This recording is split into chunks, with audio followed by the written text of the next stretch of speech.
There's a form of vitamin K that most people have never heard of, yet it performs a crucial function that becomes increasingly important as we age. It directs calcium to your bones where you want it, and away from your arteries where you definitely don't. This is vitamin K2, and it's found predominantly in animal foods and certain fermented products, not in the leafy greens that provide vitamin K1. The distinction between K1 and K2 is critical. Vitamin K1, found abundantly in dark leafy greens, is primarily involved in blood clotting. Your liver uses it to produce clotting factors. Vitamin K2, found in animal products, fermented foods, and produced somewhat by gut bacteria, activates proteins that regulate calcium metabolism. Specifically, it activates osteocalcin, which incorporates calcium into bone, and matrix GLA protein, which prevents calcium from depositing in arteries. This calcium-directing function is what makes K2 fascinating for aging populations facing dual threats of osteoporosis and arterial calcification. The calcium paradox, where calcium simultaneously disappears from bones while accumulating in arteries, may partly reflect inadequate K2 status. Research linking K2 intake with reduced arterial calcification and improved bone density is accumulating, though we need more long-term human trials for definitive conclusions. The food sources present some interesting challenges. Natto, a traditional Japanese fermented soybean product, is extraordinarily rich in the -7 Malawian kwachas form of K2.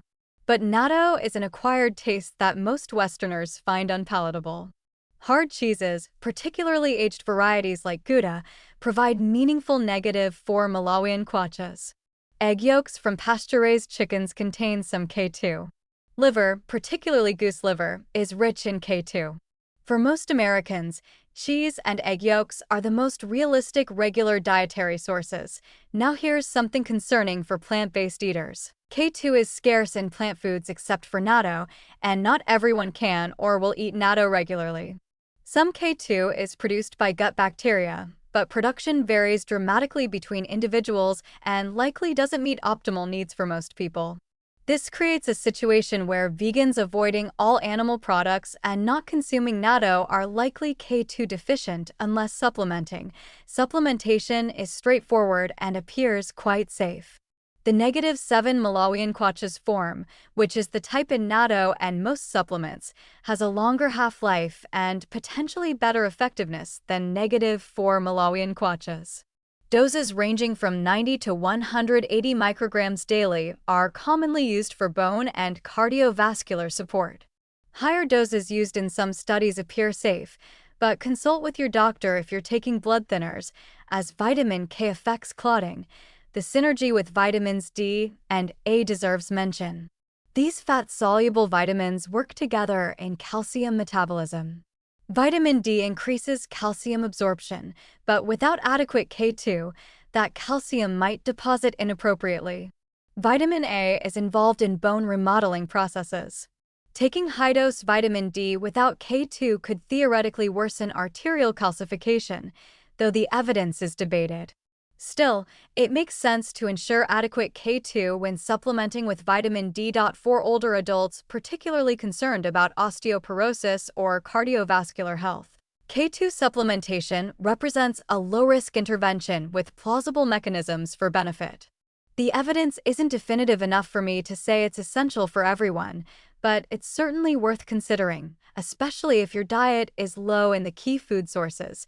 The interaction with blood thinners like warfarin needs emphasis. Warfarin works by blocking vitamin K, so increasing K intake, whether K1 or K2, can counteract the medication. If you're on warfarin, any changes to vitamin K intake must be coordinated with your physician. Other blood thinners, like newer direct oral anticoagulants, don't have the same vitamin K interaction.